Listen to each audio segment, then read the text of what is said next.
पिता खुश हो जाते हैं क्योंकि बच्चे को स्कूल में अच्छे नंबर मिलते हैं और उसका दाखिला कॉलेज में हो जाता है। बच्चा स्नातक हो जाता है और फिर योजना के अनुसार काम करता है। वह किसी आसान, सुरक्षित नौकरी या करियर की तलाश करता है। बच्चे को ऐसा ही काम मिल जाता है। शायद वह डॉक्टर या वकील बन जाता है, या वह सेना में भर्ती हो जाता है, या फिर वह सरकारी नौकरी करने लगता है। बच्चा पैसा कमाने लगता है, उसके पास थोक में क्रेडिट कार्ड आने लगते हैं, और अगर अब तक उसने खरीदारी करना शुरू नहीं किया है तो अब जमकर खरीदारी शुरू हो जाती है। खर्च करने के लिए पैसे पास में होते हैं तो वह उन जगहों पर जाता है जहां उसकी उम्र के ज्यादातर नौजवान जाते हैं, लोगों से मिलते हैं, डेटिंग करते हैं और कभी कभार शादी भी कर लेते हैं। अब जिंदगी में मजा आ जाता है क्योंकि आजकल पुरुष और महिलाएं दोनों नौकरी करते हैं। दो तनख्वाहें बहुत सुखद लगती हैं। पति पत्नी दोनों को लगता है कि उनकी जिंदगी सफल हो गई है। उन्हें अपना भविष्य सुनहरा नजर आता है।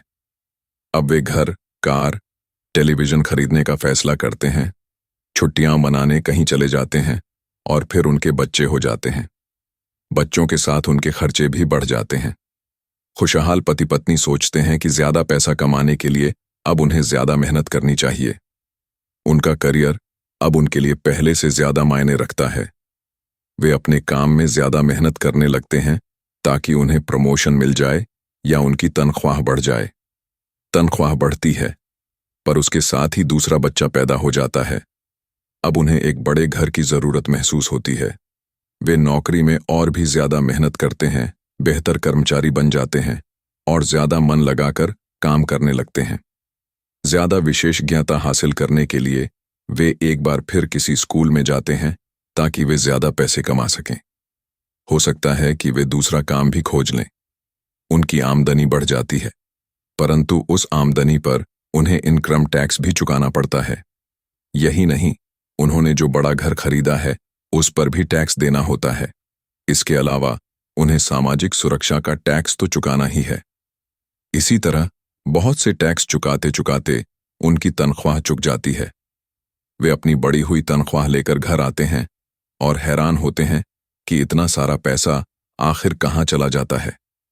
भविष्य के लिए बचत के हिसाब से वे कुछ म्यूचुअल फंड भी खरीद लेते हैं और अपने क्रेडिट कार्ड से घर का किराना खरीदते हैं।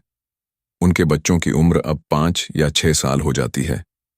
यह चिंता भी उन्हें सताने लगती है कि बच्चों के कॉलेज की शिक्षा के लिए भी बचत जरूरी है। इसके साथ ही उन्हें अपने रिटायरमेंट के लिए पैसा बचाने की चिंता भी सताने लगती है। 35 साल पहले पैदा हुए ये खुशहाल दंपति अब अपनी नौकरी के बाकी दिन चूहा दौड़ में फंसकर बिताते हैं। वे अपनी कंपनी के मालिकों के लिए काम करते हैं, सरकार को टैक्स चुकाने के लिए काम करते हैं और बैंक में अपनी गिरवी संपत्ति तथा क्रेडिट कार्ड के कर्ज को चुकाने के लिए काम करते हैं। फिर वे अपने बच्चों को यह सलाह देते हैं कि उन्हें मन लगाकर पढ़ना चाहिए, अच्छे नंबर लाने चाहिए और किसी सुरक्षित नौकरी की तलाश करनी चाहिए। वे पैसे के बारे में कुछ भी नहीं सीखते और इसीलिए वे जिंदगी भर कड़ी मेहनत करते रहते हैं। यह प्रक्रिया पीढ़ी दर पीढ़ी चलती